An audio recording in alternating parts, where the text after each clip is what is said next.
Hello guys, welcome back to my channel, and today we're going to unbox this Plantronics Blackwire 3320.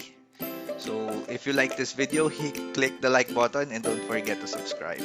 Let's go back and jump in. So guys, right now we're going to unbox this Plantronics, okay? And ito yung favorite ko yung magulo. Yan.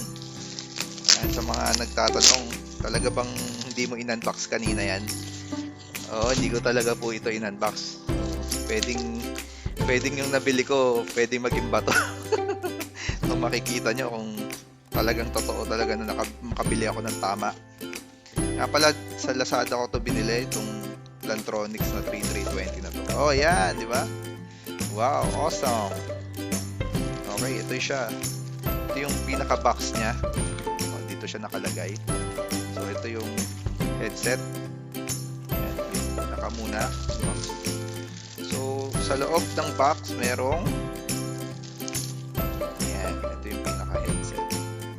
Makikita nyo. Parang medyo elegante tignan. Parang mas kakaiba. Itong gamit ko kasi Jabra Evolve 40 to. Ito, Plantronics. Parang medyo mas maayos yung Plantronics. Ayan, headset po siya. Hindi po siya bato. At sa tingin ko medyo maganda siyang gamitin. So yan. Wow, maganda yung feel ah. Parang mas maganda yung Plantronics kaysa sa Jabra. Oo, kasi ayun, nung sinaksa ko siya, parang wala siyang pressure. Ayun, parang saktuhan lang na headsetan. Ayan, kung makikita nyo, black lang siya, pero leather yung taas, medyo eleganteng tignan. Simple lang yung design. And itatry natin yung audio kung gumagana siya. Pero dito sa ngayon pa lang, parang yung feel niya maganda compared dito. Kasi ito medyo may mahigpit ang dating. Ito, hindi siya masakit. So, ayan. Talagay natin sa computer.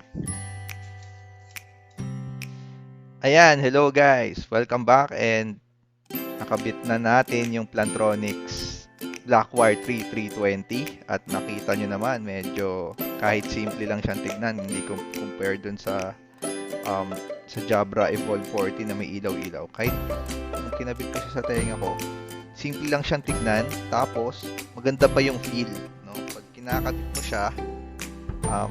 kinakabit mo siya, wala masyadong pressure. So parang hindi siya masakit sa tenga, na hindi katulad ng Jabra, parang meron ka nakadaga ng konti dito. Yun yung napansin ko kaagad. So makikita niyo yung audio, smooth din naman, hindi garalgal, smooth din ng dating. So kung naghahanap kayo ng headset na hindi masyadong mahal, pero maganda yung tunog, maganda yung feel, maganda yung pagdinig mo, yung pagsasalita mo, siguro yung Plantronics Blackwire 3320 is sapat na para sa mga nagko-call center nagko-call center at home or nagko-customer support. Kasi mostly ito kasi ang gumagamit ito yung mga customer support. So feeling ko mas maganda ito sa inyo kasi hindi siya masakit, maganda yung audio niya, at yung presyo hindi rin masakit sa bulsa. Kasi mga around, ang presyo nito nung binili ko, ano ba to? Sa around 2,300 yung presyo niya. So, wala lang yung resibo dito, pero mga around 2,300 pag binili mo siya sa Lazada or sa Shopee.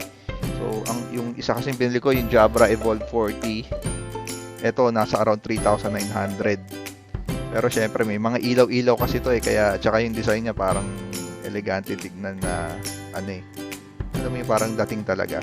Pero compared dito sa Plantronics Blackwire 3320, medyo maganda na to.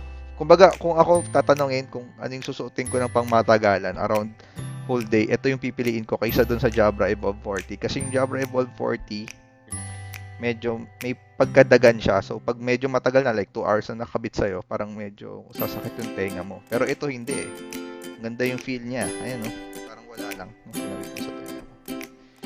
So, ayan. Meron siyang, ito, may mga pindutan siya. So, kung gusto mo i-adjust yung volume ng computer mo, meron siya yung plus or minus na nasa gitna. And then, meron siyang mute. Tapos, ito, for call. Parang, ayan o. Ito, meron siyang phone sign eh. So, ibig sabihin, this is for calls. Okay? So, guys, kung naghahanap kayo, kung kino-consider nyo yung Blackwire 3320 para sa akin, pasok na to sa akin kung ako bibili ng headset. Kunyari, wala pa akong headset, bibilin ko talaga to. Pero, gawa nga ng video na to na nire-review natin yung mga headset. Syempre, kailangan kong bilhin yung mga headset to. Kung bibili ako, kung alam ko na yung resulta, no, kung bibili ako ng headset, yung Blackwire 3320 bibili ko, compare sa Jabra. So, kinumpare agad eh, no? Parang, ewan lang. So guys, if you like this video, click the like button and don't forget to subscribe to my channel para po sa mga susunod pang mga videos na mga kagaya nito. Salamat po. Bye-bye.